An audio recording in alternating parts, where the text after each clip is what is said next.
Buyer's Guide, Step 8. Perform a property inspection with a licensed inspector.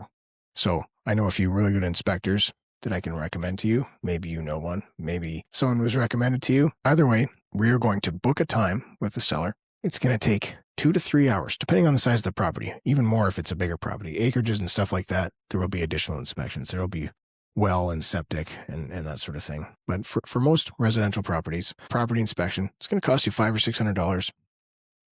And we're going to make an appointment. We're going to go to that house for our appointment. It's going to be you and me and the inspector. And they're going to go through everything. They're going to look at the roof. They're going to look in the attic. They're going to check all the plumbing. They're going to check every single switch, every single receptacle, all the appliances. They're going to look for signs of leaks. They're going to look for signs of mold. They're going to look for signs of inadequate insulation. The best inspectors have some cool toys. They're going to have a FLIR gun, an infrared camera to look where heat is escaping. They're going to have a moisture reader. They're going to check the stains on the ceiling to see if there's active leaks or anything like that.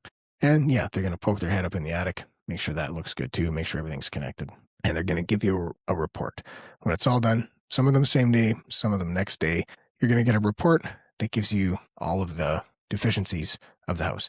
And there will be deficiencies. So it's really important at this step not to get too intimidated. They're going to find everything.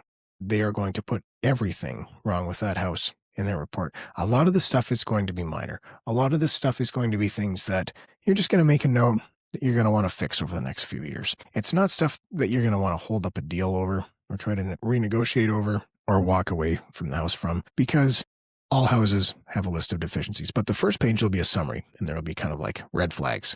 Stuff that really needs to be fixed now. And if we have some of those things, if the red flags are, too severe that make it totally not worth owning this house, we're going to have that discussion. I've had that discussion with buyers where I've said, you should not buy this house. There's too many serious problems here, or it's been too neglected.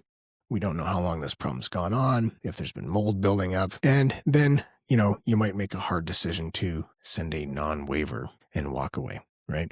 You'll be out the cost of your inspection, but you'll save yourself years of headache and potentially tens or hundreds of thousands of dollars in problems. It doesn't happen often, but it does happen once in a while. And if I think the house is not a good buy because of the inspection, I don't want you to buy it. Even though we've got to start over and find you something else, and this might set us back a little while, I don't want you buying something that's going to be a big problem. Very rarely that happens, but every house needs something. So depending on what it needs, if there are some red flags, some stuff that needs immediate repairs, we're going to address that next.